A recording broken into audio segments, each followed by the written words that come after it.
qu'ils ont déjà gueulé. À peine on arrive, on n'a même pas eu le temps de dire bonjour, que Steph déjà il gueule. Purée, mais hey, t'as pas honte, non? Cache-toi. Alors vous savez pourquoi il a le masque? Bon, pour se protéger du Covid, certes, mais parce qu'on lui a enlevé une dent, il veut pas le montrer. Il se cache avec son bonnet là. Allez, cache-toi, regarde. Allez, c'est parti pour une petite pêche au sèche et au calamar à l'eucate. Salut les petits, allez, bonne vidéo. Ça va, Steph? Tu veux pas nous montrer comment tu fais pirate, hein? Non, tu veux pas? Bah allez, montre-nous comment tu fais le pirate. T'as vu comme je l'allume? De quoi? Qu'est-ce qu'il dit? Salaud, c'est ça? Allez, on va se mettre à l'eau, c'est parti. C'est la pleine période de reproduction des cigales de mer, au mois de fin mars, début avril. Laissez-les tranquilles, elles sont en train de se préparer à pondre. Il faut les protéger, parce qu'il y en a malheureusement de moins en moins.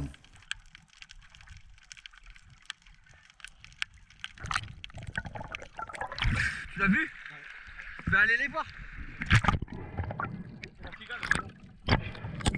Ah, tu lui as fait peur avec les palmes.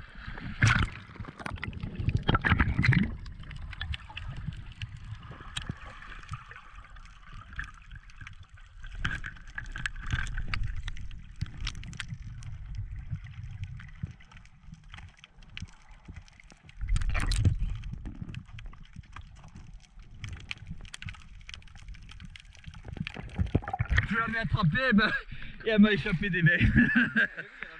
Il y en a 4 ou 5 là dans la pierre. Alors on les ramasse pas parce qu'il y en a de moins en moins. Il y en a quelques-uns qui les ramassent, c'est très bon à manger. Hein. Mais il y en a de moins en moins, elles sont de plus en plus protégées. J'espère qu'un jour on les protégera définitivement. Dans la famille, il y a la grande cigale qui elle est interdite d'être ramassée. La petite reste encore autorisée, mais ça reste de plus en plus rarissime.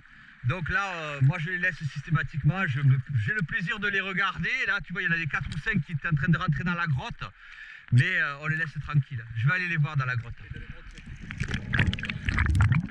Mais lors de ma descente dans cette grotte que je connais très bien depuis des années, je descends, je navigue au plafond. J'avais préféré vérifier d'abord qu'il n'y ait pas de poisson, ce qui était le cas.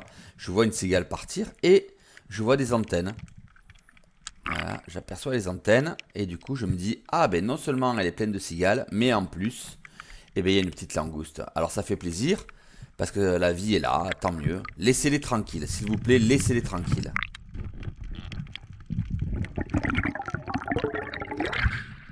Alors, il y a un bel exercice à faire parce qu'il y a une langouste. Donc si vous avez envie d'essayer, il n'y a pas beaucoup d'eau, hein, il y a 1,50 m. Il faut rentrer la tête à l'envers, il faut avancer doucement avec les mains à l'envers. Et il y a une belle langouste au plafond. Qui c'est qui veut essayer d'aller la voir? Et chacun à leur tour, avec les stagiaires, on va essayer d'aller leur montrer la cigale. Et la langouste. Allez, on lui fait un petit signe pour lui expliquer où elle se trouve. Et n'oublie pas d'allumer sa caméra pour la filmer, bien sûr. Et voilà, comment un stagiaire se concentre sur la beauté du spectacle et en oublie son apnée. Voilà, exercice réussi. Ça, c'est génial.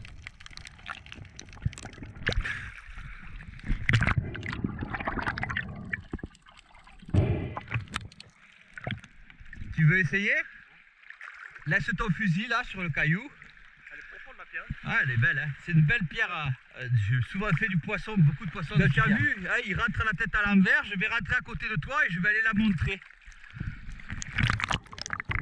Stéphane a un peu plus de mal en aquacité. C'est un peu compliqué pour lui. Mais on va essayer de travailler ça.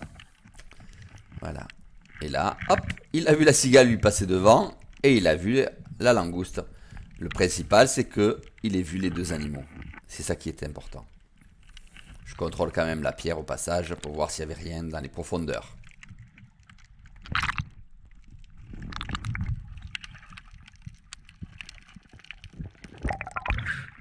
Et t'as vu la cigale qui est sortie devant toi, qui a fait doudou juste devant toi? Hein, c'est joli, hein? Ouais, c'est joli, ouais. Tu sais pas? Tu veux pas que je te filme? Mais là, j'étais pas un pirate. On va maintenant leur montrer les frayères à calamar. Alors c'est souvent des pierres très creuses, plates, exposées vers le large, mais pas toujours parce que les animaux sont des fois un peu capricieux.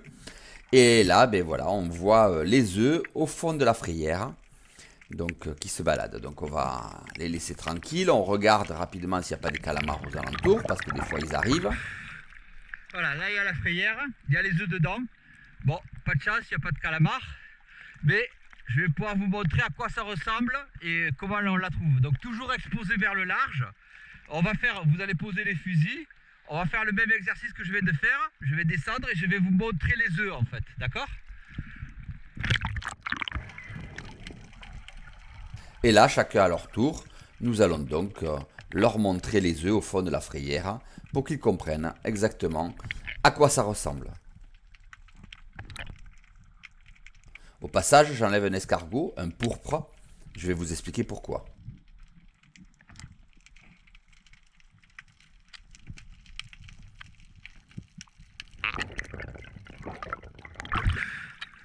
Ça, c'est un des prédateurs des œufs de calamar.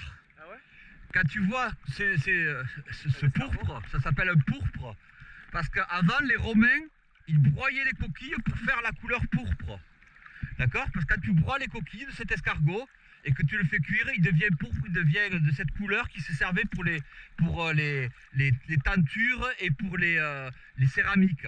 Ça s'appelle un pourpre. D'ailleurs, on le voit, tu vois, les arêtes sont pourpres, tu vois? Tu vois tous les pointes? Et ça, c'est un bouffeur d'œufs de calamar. Donc, des fois, quand il y a des grosses frayères et que tu les détectes, ils viennent, ils montent au plafond et ils mangent les œufs, en fait. D'accord?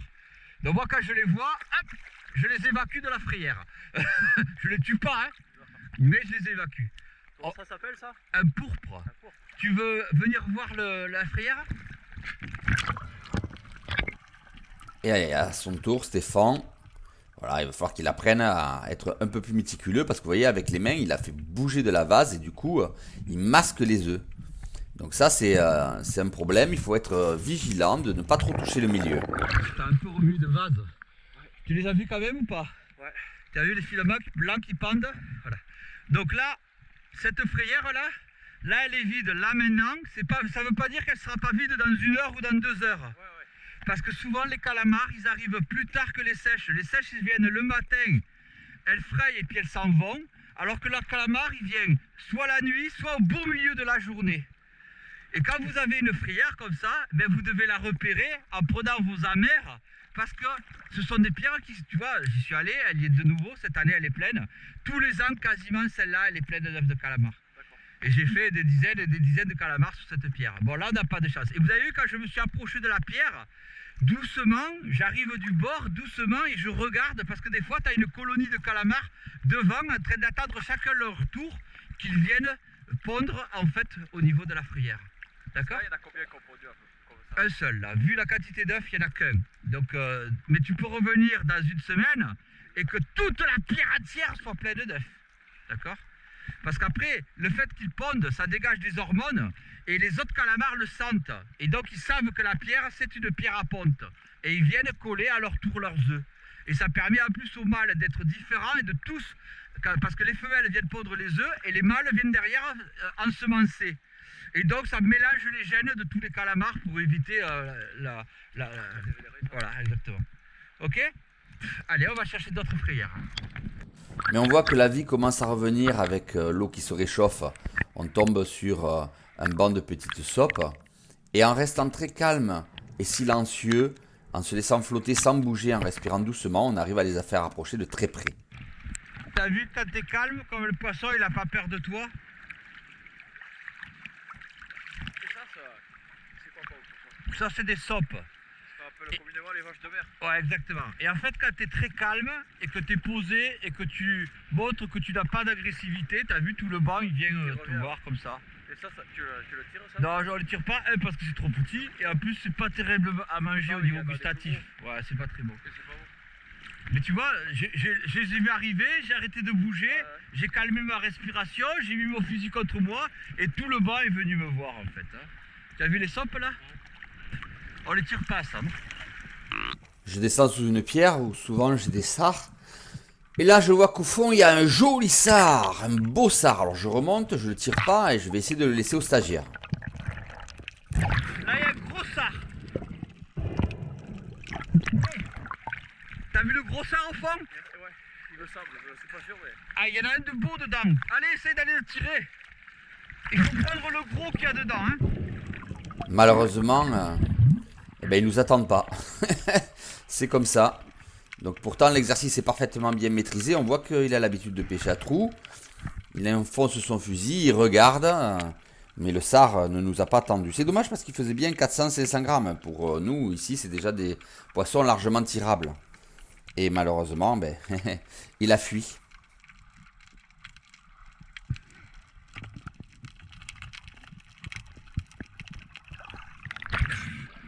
Ne dis pas qu'il est déjà parti.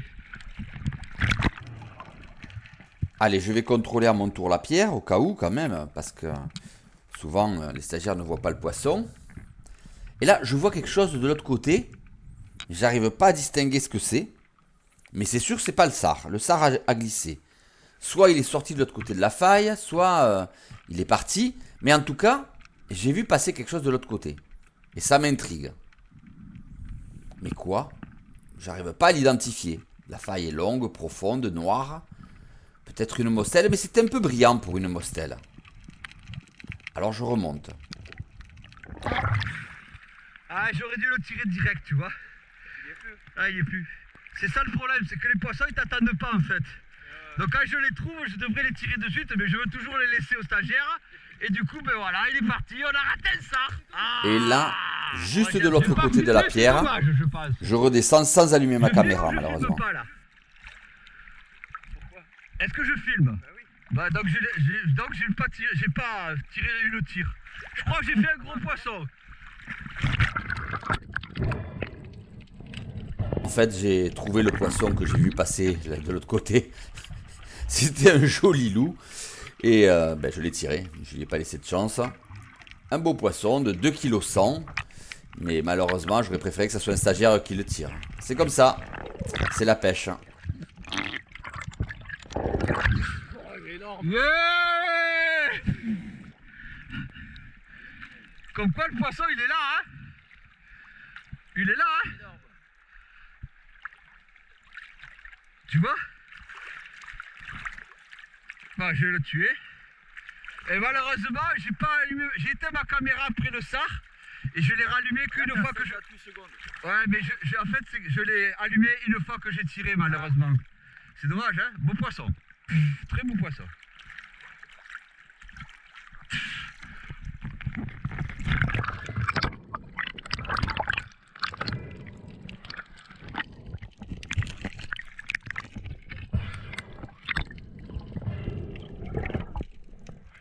En fait, tu vois, systématiquement, là, quand il y a la trombe-montagne, il y a du courant qui se forme. Et dans ces pierres, là où tu as vu le sard, là, il était de l'autre côté de la pierre. Hein. Tu aurais pu le tirer en regardant, il aurait pu très bien passer devant toi, mais il était de l'autre côté. Et j'ai fait le tour de la pierre, et il était de l'autre côté, je l'ai pris. Il y avait un gros sard avec, et il y avait le loup.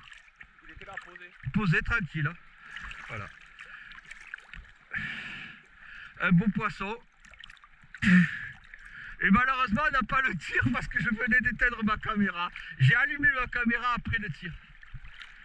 Quand je l'ai vu, j'ai dit j'allume. J'ai dit oh non, d'abord je tire, après j'allume. Tant pis, c'est pas grave. Allez, un bon loup. Allez, on va continuer parce que ça veut dire qu'il y a du poisson. Donc il faut fouiller dans les pierres, hein, il faut chercher. Hein. C'est la preuve que le poisson est là, il faut juste le trouver. Ça va, Stéphane? Tu tiens le choc? Il faudra que tu changes de tuba, toi. On continue à contrôler les frayères pour essayer de trouver les calamars.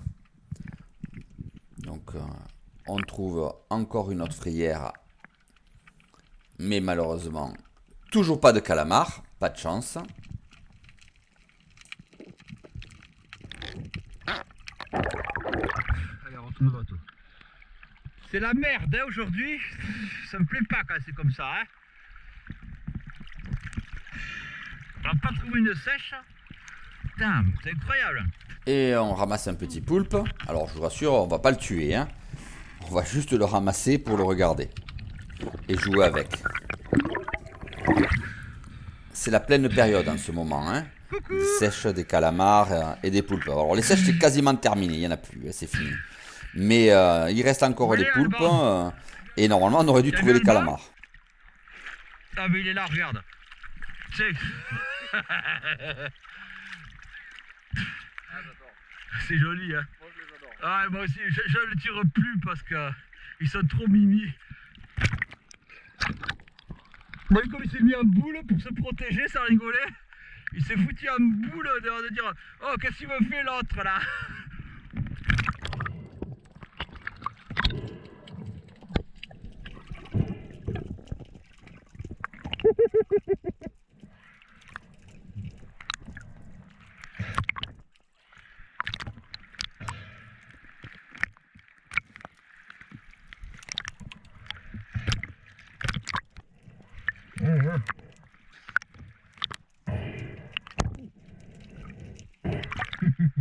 J'adore ça. J'adore les ramasser comme ça et jouer avec eux. Il était posé sur sa pierre? Ouais, posé sur sa pierre. J'ai regardé la pierre puis je l'ai attrapé comme ça au vol. Tu sais, je l'ai remonté pour jouer avec. Allez, retourne au bateau, on va changer de zone.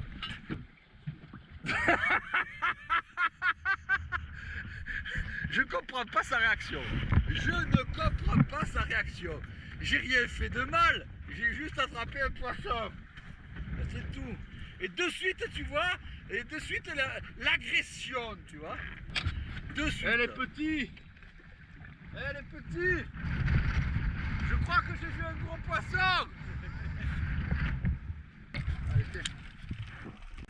Allez, on retrouve encore une fois une super pierre où il y a encore une fois plein d'œufs de calamars.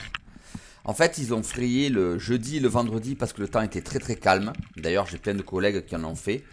Et le samedi, la tramontane s'est levée et c'était fini. Les calamars étaient partis. Ça a duré 2 jours. Et malheureusement, quand c'est comme ça, ben, on ne peut rien faire. Hein. On est coincé. Et, moi, je travaillais. Et du coup, ben, on a raté complètement la ponte. C'est comme ça. C'est la pêche là aussi. T'as vu les œufs? Ah ouais. T'as vu l'étoile de mer? Ouais. Et c'est ça que tu essaies d'attraper. Je te montrais. Ouais. Là, tu vois, cette semaine, ça a frayé à mort. Là. C'est pour ça qu'il y en a qui ont fait pas mal de calamars cette semaine. Mais là, ils ne sont pas. Peut-être que le vent les a perturbés et ils sont pas là. Mais tu vois, encore une fois, une grande dalle, du sable. Alors, la seule particularité, c'est que celle-là, elle est tournée vers la terre. Ce qui est très rare parce qu'en général, elle est souvent tournée vers le large. Mais c'est bon, c'est toujours pareil, c'est des animaux, hein, ils font ce qu'ils veulent. Hein. Mais bon, en général, c'est plutôt des frayères qui sont tournées vers le large. Mais là, il y a vraiment des œufs dedans. Hein.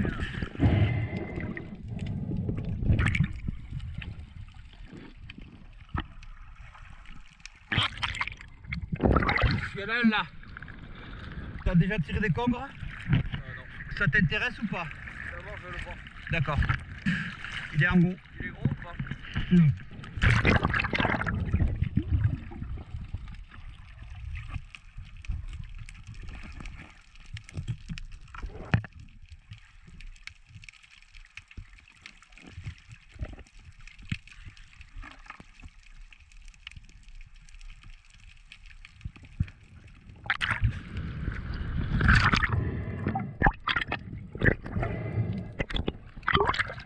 Ah, il est rentré, tu l'as vu quand même ou pas? Ah, il est juste là. Il est juste là. Est-ce que tu veux le tirer ou pas? Non, il est pas gros. Bon, c'est bien. Moi, je respecte ça, hein, tout à fait. Hein. C'est pas de problème. Ah, c'est ben, pas... je sais pas le cuisiner, il est petit. Et pas de problème, on le laisse tranquille, t'inquiète pas. Mais moi, tu l'as vu. Ouais. Pas le cuisiner, ça, je sais t'apprendre à le cuisiner. Mais du moment que moi, pour moi, il est trop petit, ce Ouais, poisson. mais si il est petit, ça sert à rien. Exactement. Parce qu'en plus, t'en manges pas beaucoup. Du coup. Exactement. Je vais lui dire que j'ai trouvé la palme à Stéphane. Putain, incroyable. Et ça doit faire un moment qu'elle y est celle-là sous l'eau, je te le dis. Hein. Déjà, il faut être courageux pour venir palmer avec ça. Purée, par contre on la ramènera au bateau et on la mettra à la poubelle. Allez, on continue à chercher. T'arrêtes de laisser tes palmes n'importe où. Hein? Pirate. Ça fait quelques années qu'elle est là-dedans, hein? Dans l'eau celle-là. Hein? Ouais. Je te le dis. Hein? Bon, mais écoute, il n'y a plus un calamar, plus une sèche. On est allé voir les frayères là-bas. On a retrouvé plein d'œufs. On n'a pas vu un seul calamar. En fait, ils ont pondu dans la semaine 2 jours, jeudi, vendredi, et c'était fini. Cette année, c'était l'année la plus courte que j'ai jamais vue sur les céphalopodes. Il n'y a plus une sèche et il y a déjà presque plus de calamars. C'est horrible, horrible, horrible. On fait quelques apnées un peu plus profondes avec Alban. Et alors que je longe une pierre là sur 8-9 mètres, une faille, je me sens tiré par la palme. En fait, il veut me montrer quelque chose et je vois une toile de mer. Donc je ramasse l'étoile de mer, je pense que c'est ça qu'il a vu. Et en fait, c'est pas du tout ça. Mais bon, c'est pas grave, l'étoile de mer est belle. Il me fait un grand signe, alors je comprends pas. Je pose l'étoile de mer. Et en fait, il a vu un gros congre. Ça va? Il y avait un congre énorme. Alors, j'ai vu l'étoile de mer, moi. Il est rentré. Ah, j'ai pas fait attention. Il avait une tête Énorme. énorme. Gros, gros, gros. Ah ouais. Tu voulais le tirer? Non, mais pour te le montrer. D'accord, là, je l'ai pas vu. Encore plus gros que celui de tout à l'heure. Ah, je l'ai pas vu, là. Il y en a plein ici, tu sais. Ah, mais j'ai vu ça. Par contre, on regarde la distance qu'on a fait sous l'eau. Ouais. Tu vois, un peu de temps. Ah, quand on a dérivé, on prend la respiration et tout. Ah, exactement. Et j'ai pas vu le congre. Hein. Et moi, j'ai vu que son œil qui re-rentrait. On remonte un peu vers le bateau en se ventilant et on va redescendre. On redescend à nouveau et là je vois quelques coquilles devant un trou, significatif de la présence d'un poulpe. Et regardez, il est super curieux. À peine j'arrive, hop, il sort de son trou. Alors Alban est à côté de moi, donc du coup, avec la main, on va le titiller, il sort. Et il nous accorde ce magnifique spectacle, hein, sublime. Donc bien sûr, on l'attrape, mais on le laisse tranquille, hein, on le laisse vivre et on le laisse partir. Il est superbe. Voilà, c'est un joli spectacle. Merci. De quoi? Tu vois? On se calme, tranquille, on se ventile bien, on se concentre, on descend. On est à 10-12 mètres. Non, mais même le fait d'être à deux, je t'en Et t'es ultra à l'aise, tu vois? Allez, on remonte jusqu'au bateau. Allez, une dernière descente. On fouille là sur des fonds de 12-13 mètres. Quelques belles pierres que je connais. Malheureusement, c'est vide. Quelques jolis sards qui se baladent à droite à gauche, qui dandinent entre les pierres. Mais bon, rien de passionnant. Et malheureusement, c'est comme ça. C'est l'hiver et c'est compliqué encore de trouver la présence de la vie. Les mostelles ne sont pas remontées encore des grandes profondeurs. Et c'est comme ça, mais c'est toujours agréable. Il y a pas mal de sards. Mais ils sont un peu petits, ils font 300 grammes. Donc j'ai pas voulu les tirer. T'as vu les sards? T'as vu tous les sards? Il y en a un en plein eau là qui est passé devant nous. Ah ouais, il y en avait plein, mais ils étaient trop petits. Bon allez, on rentre tranquillement. Allez. On sera bien exercé quand même, c'est pas mal non? Ah ouais, j'apprécie. Pour une première approche de l'apnée, c'est pas mal. Hein. Bon alors les petits, ça a été catastrophique cette sortie, hein, à terme de céphalopodes. Il y a déjà plus de sèche, plus de calamars. Bon, on sauve l'honneur. Hein, un petit poisson, un petit loup. Sinon, tu t'es régalé? T'es bien descendu là à la fin, hein, sur les poulpes et tout ça. Hein. Voilà. Et toi, t'as fait quoi? Et il ouvre plus la... il ouvre pas la bouche, ce con. Allez, bye bye les petits, à la prochaine.